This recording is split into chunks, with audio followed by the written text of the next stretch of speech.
오늘 주제는 미국의 고용 동향과 금리 인상, 임박. 이 주제는 이제 제가 임의로 만든 게 아니고 3월 7일 날 김광수 경제연구소에서 C평으로 나온 보고서를 제가 이제 발제 형식으로 좀 요약을 하고 자료를 만들어서 오늘 잠깐 그거 중심으로 설명을 하고, 또 한 달 전에 나온 C평이기 때문에 어떻게 보면 의미도 있어요. 지금 현재는 어떻게 또 바뀌었는지에 대해서 비교를 해볼 수도 있는. 그렇기 때문에 C평을 토대로 현재 내가 보면 관련 언론 기사까지 살펴보면서 좀 정리하는, 제가 전문가가 아니다 보니까 여러분들의 기대에 궁금한 것을 100% 그걸 충족을 시켜드리기는 무리지만, 아무튼 토론하면서 제가 부족한 부분은 채워 나가도록 하는 게 좋을 것 같다는 생각이 들어집니다.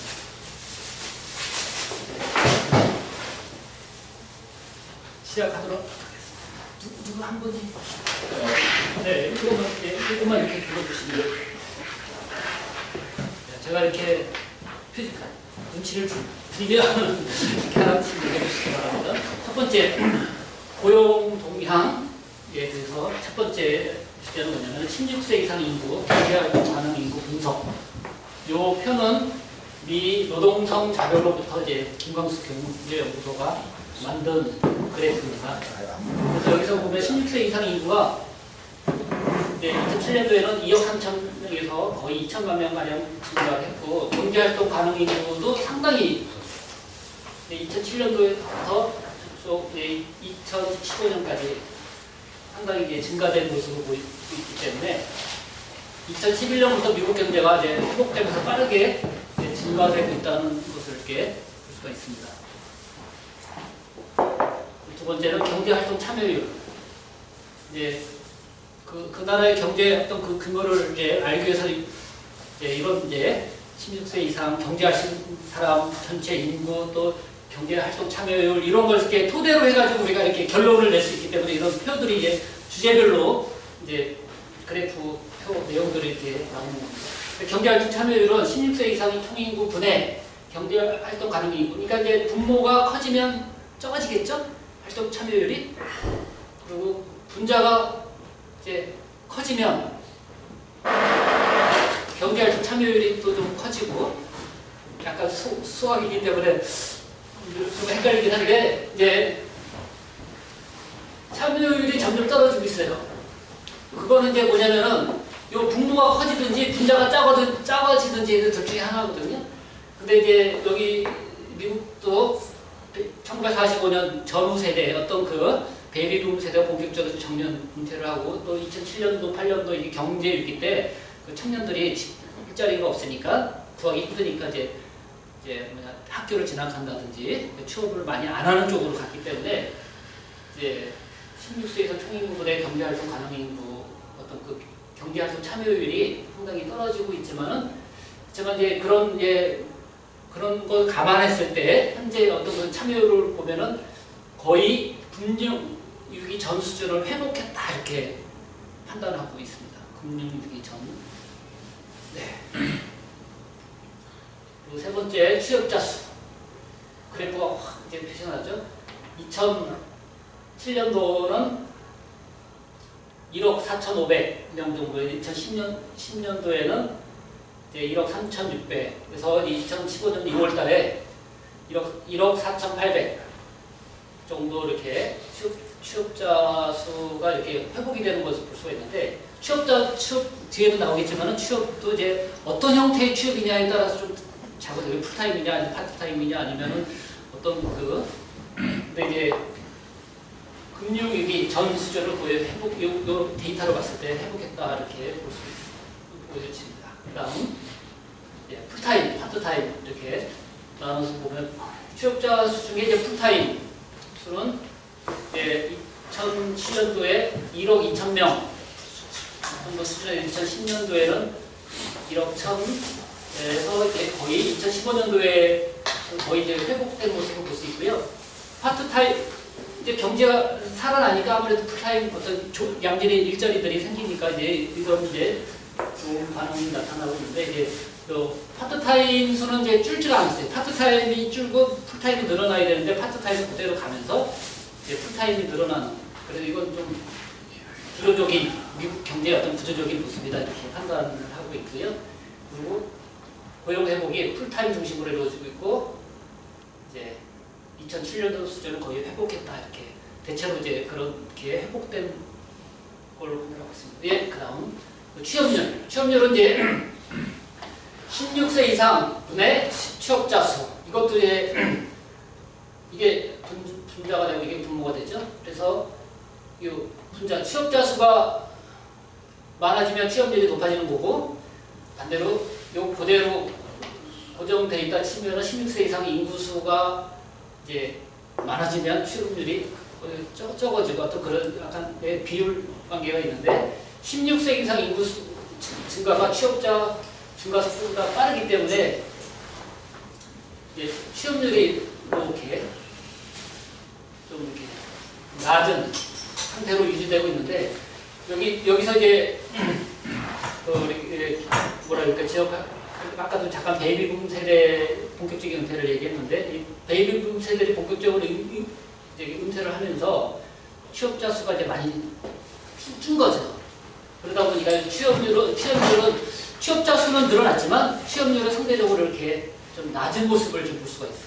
그 다음 보시면 풀타임과 파트타임의 취업자 수 그러면 풀타임 그 다음 취업률 그 다음 비농업 부문의 취업자를 보면은 2014년도 월 평균 26만 명씩 증가하다가 2015년 2월에는 월 평균 27만 명가량 증가. 취업률은 4년 이내 금융위기 전 수준에 도달할 예상인데 2월까지는 좋았어요. 2월까지는. 근데 2월달 거를 이제 3월 초에 3월 7일에 시평이 나온 거기 때문에 2월달 데이터를 발표한 건데 3월달에 거의 이제 이 정도로 봤을 때는 미국 경제가 상당히 좋아졌다 이렇게 판단하기 때문에 이제 금리 인상에 대해서 이제 기대를 많이 하게 됩니다. 그 다음 그래프를 한번 보시게 되면 3월달에 상당히 떨어져요. 3월달에. 그러니까 좀 이게 계속 좋아지는 쪽으로 가면 그냥 뭐라 그럴까 그냥 큰 변동사항 없이 할 텐데 지금 이제 기사들이나 어떤 그 언론에서 얘기하는 거 보면 뭐 금리 인상이 뭐 내년으로 넘어가니 뭐 연말에 되니 자꾸 이제 여러 가지 이야기들이 많이 나오는 이유들이 이제 3월달에 고용 비농업 신규 고용이 상당히 떨어지는 어떤 그 현상이 나타났기 때문에 이제 그런 지금 현재 상황이 여러 가지 말들이 많이 나오는 상황인 것 같아요. 여기서 노동부 발표치 빨간 줄은 노란 불은 발표 직전 시장 예상치. 상당히 우리가 아까 그 앞전에 거는 이제 이 정도의 수준을 얘기한 건데 지금은 이제 많이 떨어져 있는 모습. 그다음 광업과 건설업 고용 동향을 자세하게 한번 더 세부적으로 들어가 보는 거예요. 분야별로 전체를 다 얘기를 못하지만 그래도 큰 덩어리 큰 부분을 한 번씩 다루는 건데 광업 부분은 2007년도나 15년이나 큰 변동 없이 그대로 가고 있다는 거죠. 그래서 이제 세일 오일이나 가스 혁명으로 완만한 증가세. 그리고 건설업은 뭐 플레딩인가 뭐가 어떤 그 주택, 그 모기지, 그 폭삭 망했죠. 그 여파가 컸기 때문에 크게 회복이 안 돼 있는 상태로 이제 보여집니다. 그 다음 거 보시면 제조업과 서비스업 분야를 보면 제조업은 2007년도에서 상당히 하락한 다음에 완만하게 이제 성장하고 있는데 애플이나 IT 관련 제조업이나 바이오 제약 주가가 급등한 것에 비해서 이제 고용 회복이 적다 있기 때문에 주식 시장의 거품이 상당히 이제 많이 있다는 것을 요 그래프를 통해 짐작할 수 있다 이렇게 이제 시평 김광수 소장님은 이제 지적하고 하셨고요. 그다음에 서비스업을 보면 상당히 이제 내려갔다가 상당히 올라갔는데 미국의 어떤 경기 회복의 어떤 그 주도적인 이제 역할을 하는 것은 바로 이 서비스업이다 이렇게 이제 보여주는 거죠. 다른 건설이나 광업이나 다른 분야는 완만하거나 아니면 그 제자리인데 이 서비스업은 상당히 이제 가파르게 이제 상승되는 모습을 볼 수 있는데 교육, 무료 복지 서비스업, 전문직 사업 서비스업, 여가 등 고용이 크게 증가하고 있다 이런 것들을 볼 수 있어요. 미국이 어떤 제조업이나 어떤 그런 것보다 서비스 쪽에 상당한 어떤 그 경쟁력이 있는 그리고 실질 임금을 분석을 해보면 주당 임금이 있고 시간당 임금이 있는데 이제 주당 아무튼 이제 2007년도 그 이후 상당한 금융위기 겪으면서 이제 진행되다가 이제 2015년도 초에 상당히 이제 가파르게 올라가는 모습을 볼 수 있어요. 경기가 좋아지니까 그만큼 이제 더 여유 있게 주는 거죠. 그리고 얼마 전 뉴스에도 보면은 맥도날드 시급을 뭐 얼마라고 그러더라? 10달러? 10달러? 물론 이제 여기랑보다 적죠.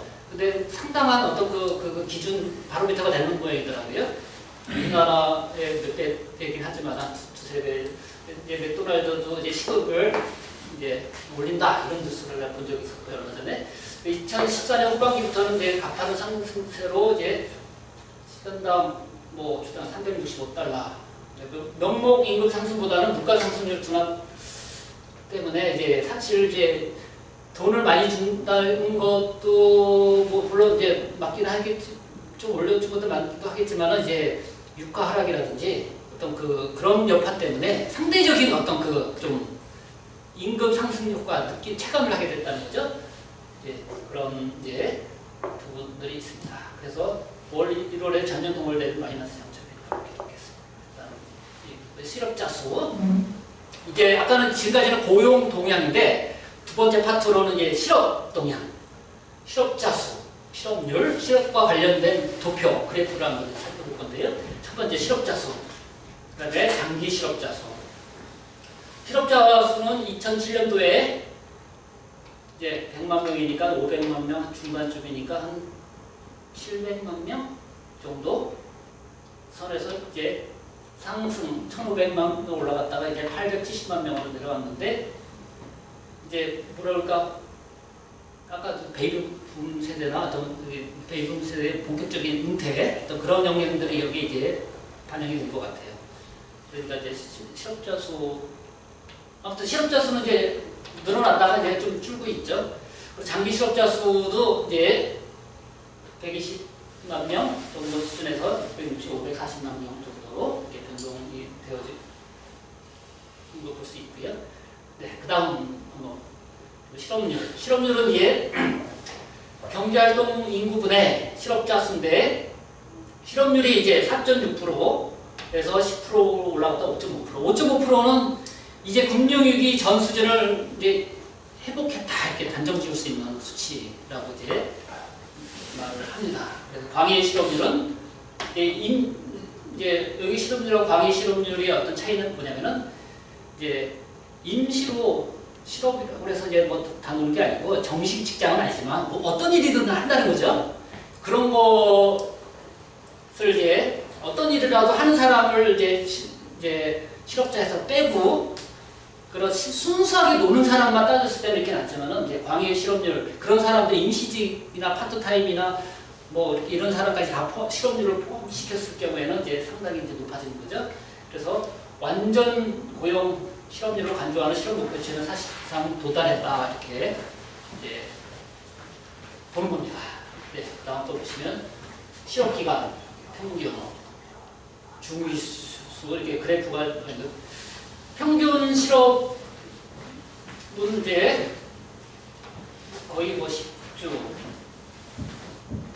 한 16주, 15주 이렇게 평균 실업 기간이 점점 늘어났다가 이제 줄어든 현상을 볼 수 있고요. 그리고 중위수 근데 제가 이제 내가 한번 이제 중위수라는 개념이 무슨 뜻인지는 잘 모르겠더라고요. 아무튼 중위수는 네. 예를 들어 10개가 있으면 네. 1부터 10까지 쭉 늘어나요. 네. 정확히 가운데 5번째 거 네. 순서로. 네. 그러니까 좀 중요한 부분. 아니 순서로 딱 중간 지점. 네. 그래서 이제 아무튼 중위수를 기준으로 한 실업률이 빠르게 감소하고 있다 이렇게. 그래서 저는 이제 아무튼 네.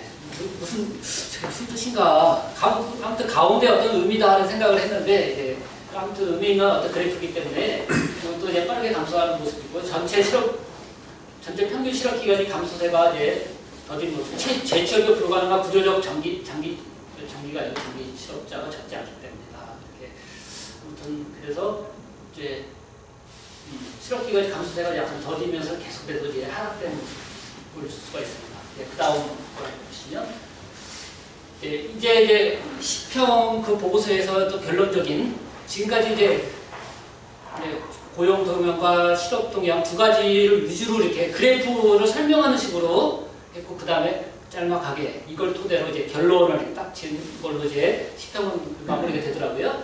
근데 이제 앞에 그것을 통해서 이렇게 볼 수 있는 고용 동향, 실업 동향 분석 결과 FRB의 기준금리 인상이 임박하고 있다고 할 수 있다. 이렇게 연구소에서는 이제 말을 하고 있습니다. 예측해 볼 수 있는 현상들 앞으로 주식과 외환, 채권 등 자산 시장의 조정은 불가피.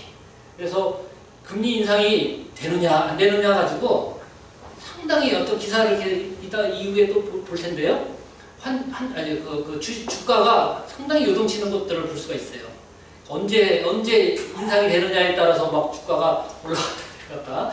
그게 바로 이제 상당하게 이제 민감하게 반응하고 있는 걸 볼 수 있고요. 추가 양적 확대책을 실시하는 유럽, 중국, 일본으로부터 미국으로 달러가 빨려 들어갈 가능성이 높다.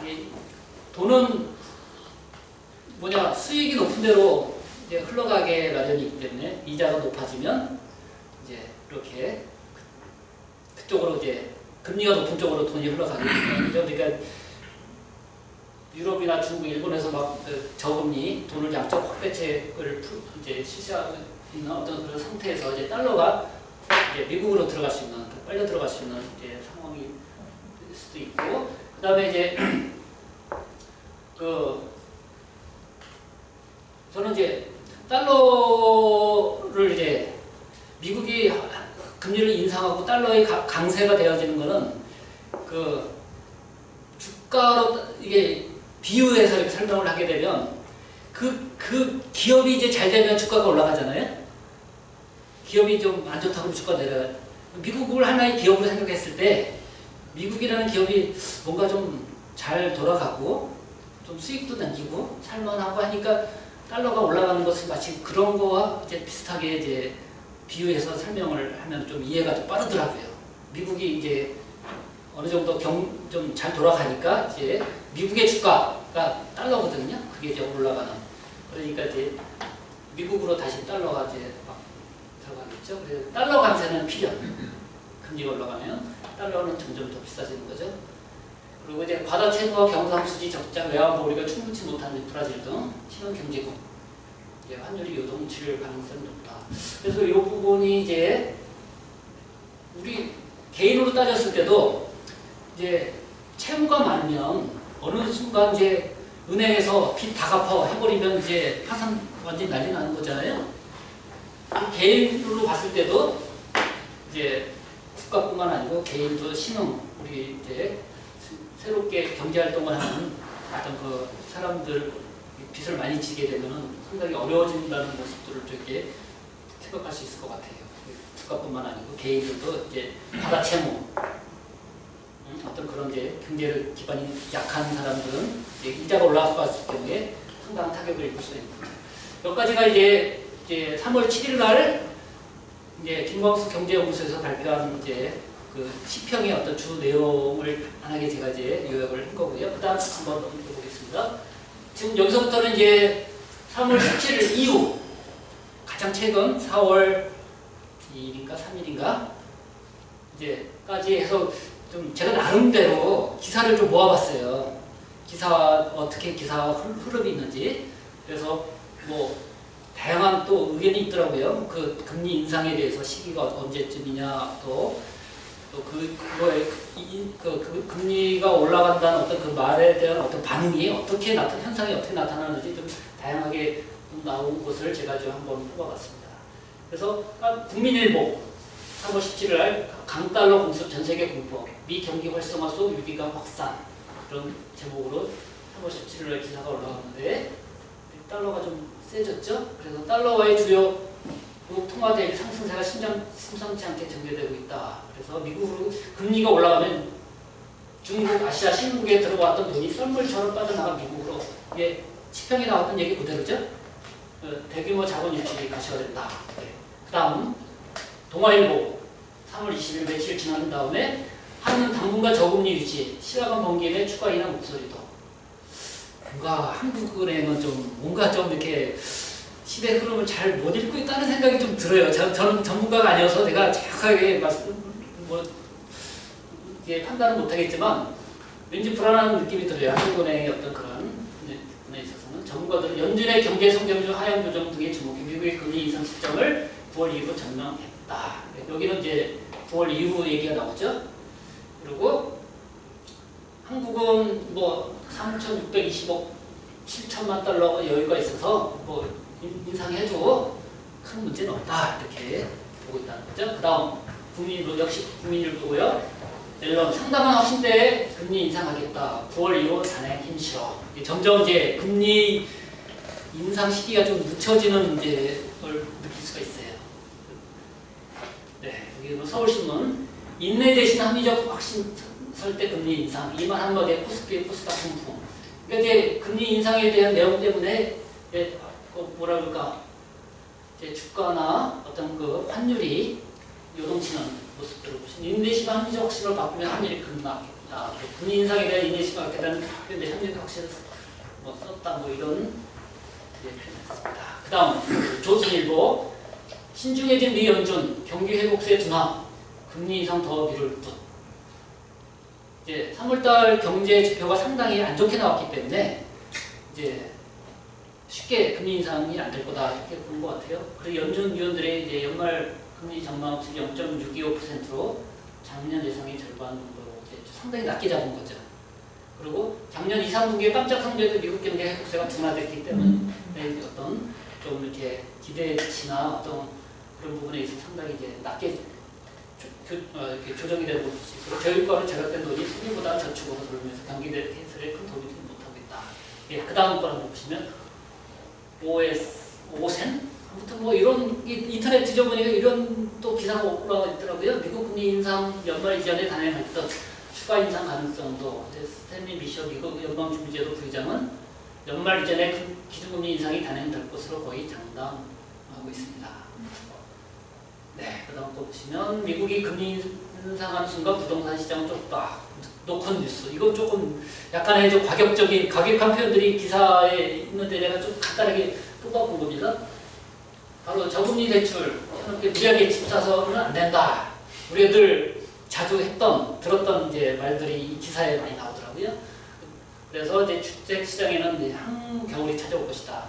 금리가 이제 인상이 되면 정말 이렇게 어려운 어떤 그런 과정들이 있을 거다. 이렇게 경고성 어떤 기사입니다. 그 다음에 보시면 이데일리 3월 28일 올해 기준금리 인상 속도는 점진적으로 그래서 올 하반기 기준금리 인상 가능성을 언급하는 한편 금리 인상 속도는 점진적이라는 것을 하반기가 저는 김경수 경제연구소에서는 거의 6월달 여름 정도로 이제 잠정적으로 뭐 얘기를 하는 것 같았는데 이제 기사상으로 봤을 때는 이제 아까도 9월 얘기 나왔고 이제 하반기 나왔고 좀 이따가 내년으로 또 넘어가요. 참 어느 게 저거가지 이제 뭐 믿을 수는 없지만은 네, 금리 인상 악재 아니다. 근데 여기서 좀 특이한 얘기를 했어요. 김한진 KTB 투자증권 뭐 수석연구원이라는데 금리 인상은 궁극적으로 우리 증시에도 악재가 아니라 호재다. 이 사람은 상당히 이제 아까는 뭐 부동산 상당 뭐 집 사면 안 된다. 상당히 경고성 어떤 위험을 얘기했는데 이 사람은 증시에 있어서는 좀 악재는 아닐 수도 있다 이렇게 볼 수 있어요. 부동산은 이제 부동산 쪽에나 빚을 많이 진 서민들은 큰 어려움을 겪어도 궁극적으로 증시에는 그렇게 악재가 아니다 이렇게 얘기합니다. 좀 특이한 그래서 좀 올라갔고요. 브릿지 경제 미 하반기 금리 인상 확장 초저금리 딜레마. 네, 이것도 상당히 이제 약간 경고성이죠. 지금 은행들이 이제 상당히 낮은 금리로 계속 이제 돈을 빌려주고 있고 상당히 오래 좀 갈 것 같아요. 저도 이제 그 대출을 신청을 해놨는데 상당히 뭐 이제 좋은 막 이렇게 해주려고 애를 쓰는 것을 느낄 수가 있어요. 그 제가 기업 경기신용보증재단에 어떤 그런 이제 이렇게 대출 관련된 상담을 했는데 그 전에 느끼지 못했던 것들을 좀 느낄 수가 있었거든요. 그래서 근데 이제 막상 이제 기준금리가 올라가게 되면은 이제 금리차에 대한 손해 은행들이 많이 이제 떠날 수 있고 부실할 수 있다는 이제 얘기를 하고 있는 것 같습니다. 그 다음 거 보시면 네, 4월달로 넘어왔죠. 미 고용지표가 부진, 원달러 환율 1100원 붕괴. 지난달 미국 민간 신규 고용자 수가 18만 9천 명을 기록. 아까 우리 앞에 표에서 봤을 때는 27만 명 막 그렇게 얘기했었잖아요. 20만 명. 근데 뭐 18만 9천 명을 기록했다. 물론 이제 정확한 수치, 이게 수치는 좀 틀릴 수 있죠. 어떻게 분류에 따라. 하지만 이제 상당히 낮게 나왔다는 거죠. 그래서 이제 고용지표가 부진하다. 이렇게 좀 안 좋은. 네, 한국경제로 넘어왔습니다. 고영철 선생님이 계셔서 한국경제 기사를 좀 열심히 좀 많이 다루게 됐습니다. 아무튼. 근데 신문을 우연히 보다가 보니까 이런 기사가 있더라고요. 4월 2일 날. 여기 보면 FED, 그러니까 미국 연준 은행 안에서도 매파가 있고 비둘기파가 있어서 의견 격차가 이제 더 벌어지는 거죠. 비둘기파, 여기 앨런도 비둘기파에 속하더라고요. 이쪽 이제 사람들은 이제 매파 당장 금리 인상을 하자. 이쪽은 천천히 좀 늦추자는 어떤 그런데 상당한 논란이 좀 되고 있는 모양이에요. 의견이 하나로 이렇게 딱 모아지는 것 같지는 않고 1분기 성장률이 기대에 혹시 못 미치는 0%로 예상되는 상황에서 2분기 성장률마저 부진이 이어질 경우에 금리 인상이 내년으로 넘어갈 수 있다. 벌써 내년이 딱 나왔죠. 거기서 심지어는 이제 노무라증권, 밥자주가 노무라증권 전략가는 소비가 회복되지 않으면은 양적 완화 프로그램을 내놓을 수도 있다. 뭐 이런 기사도 이제 나왔습니다. 그래서 고용 수축 후에 대한 미 경제 조마 1분기 0% 성장 가능성도. 예.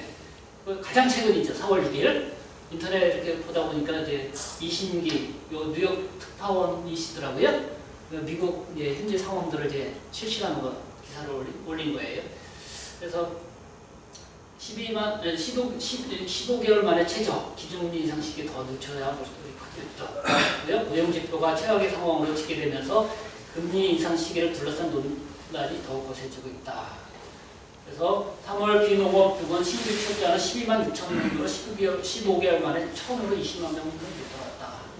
상당히 이제 신규 비농업은 이제 실질적인 어떤 취업자를 말하는 거죠.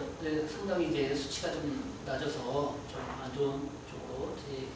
그 다음 한번 보시면 이제 표가 있어서 이제 제가 이걸 한번 옮겨봤는데요. 이제 연방 이제 오픈 마켓 컨퍼런스 이런 약자인 것 같아요. 연방 무슨 뭐 이게 관련된 회의에서 이런 이제 2003년도 기준금리를 인상할 때 어떤 그런 이렇게 분위기하고 지금 현재 진행되는 분위기를 이렇게 비교해 본 거예요. 그래서 이때도 뭐 2003년도 3월에도 1%에서 나중에는 이제 1.25% 올렸죠. 그리고 이제 작년에 양적 완화 종료 후에 이제 기준금리를 올린다는 말이 이제 나오기 시작을 하면서 상당한 확신들로 금리 인상을 할 것이다. 그래서 한 6월 달쯤으로 이제 예측을 했는데 이제 그건 뚜껑을 열어봐야 될 것 같아요. 지금 기사가 다 맞는 건 아니니까. 예, 그 다음 걸 한번 보시면 연방준비제도의 미국 경제 전망 어떻게 바뀌었나 보시게 되면 이제 이렇게 기대를 했다가 상당히 이제 낮췄죠. 기대의 어떤 그 경제 어떤 그 상황들이 좀 안 좋게 되니까 이제 기준금리를 0.625 뭐 이렇게 전망 이제 이렇게 좀 낮춰서 전망을 했고요. 올해 미국 경제 성장률을 또 하향 예측을 했고요. 올해 물가 상승률도 다 낮췄고요. 올해 실업률 아까는 이제 5.5%, 5.5%나 5.2% 정도 올해 실업률도 이렇게 변동해가지고 현재 이렇게 신문 그것도 서울신문, 한국경제에서 나온 표입니다. 여기까지가 이제 제가 여기까지 다는 아니고요. 마지막으로 하나 이제 제가 관련된 동영상이 있어서요. 그거 한번 보고 마치도록 하겠습니다.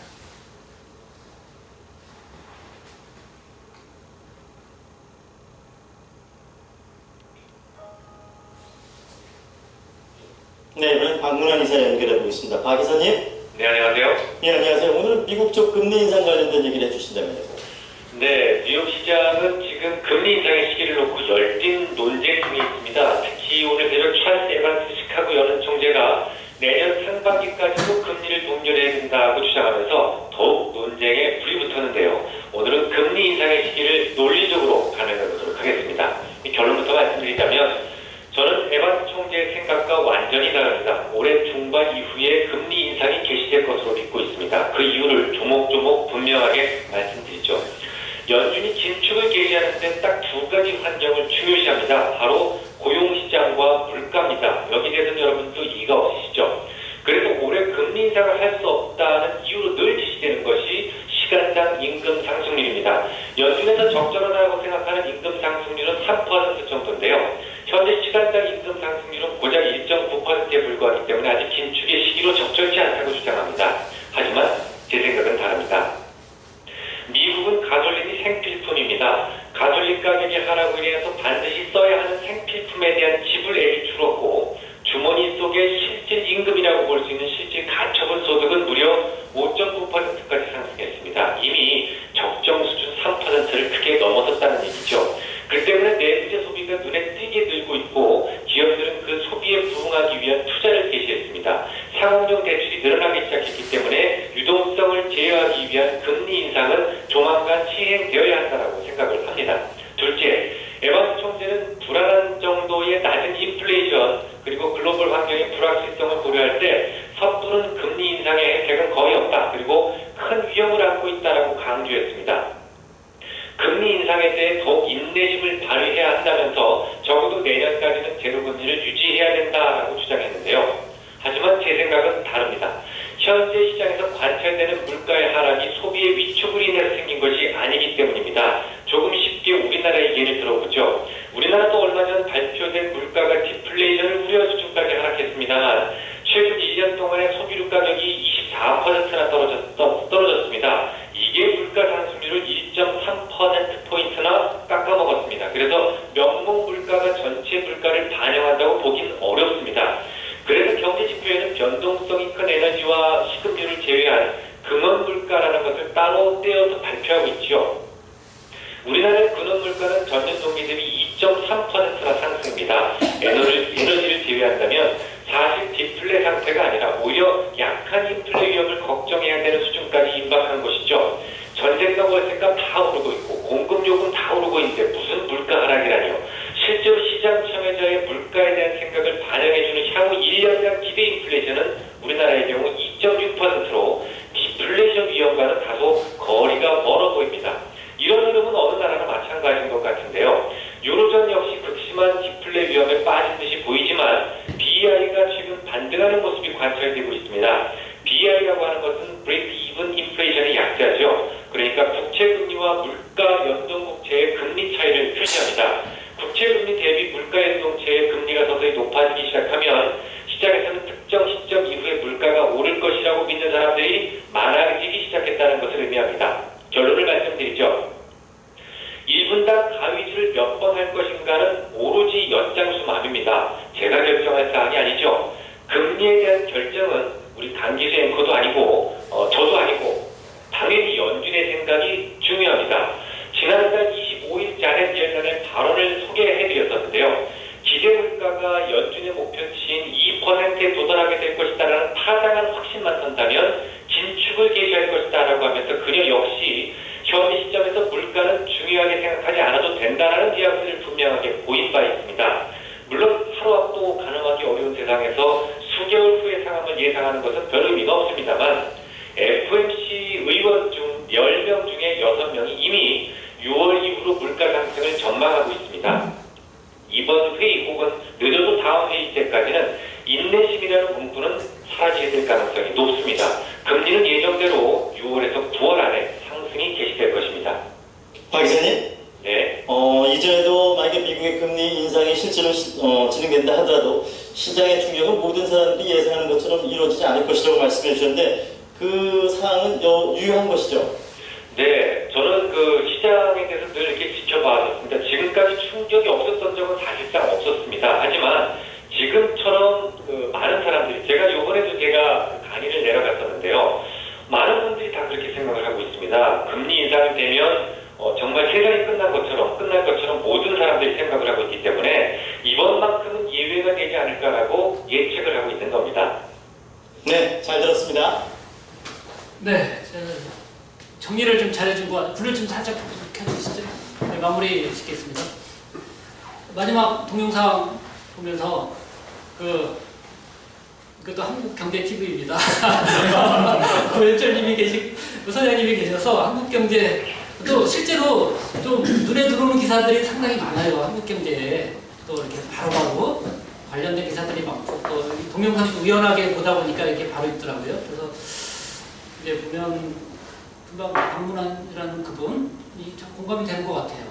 뭐 내년이니 9월 이후니 연말이니 이제 기사들이 좀 나오지만 다음 이제 그 연준 그 무슨 회의를 6월 달쯤인가지 한다고 그러더라고요. 4월 달 한번 하고. 예, 그때 이제 그 뭔가 좀 발표가 있지 않을까. 금리 인상 이제 내일부터 금리 인상한다라고 하듯이 그날 뭐 가시적인 어떤 발표가 있을 것 같다는 느낌이 들어지고요.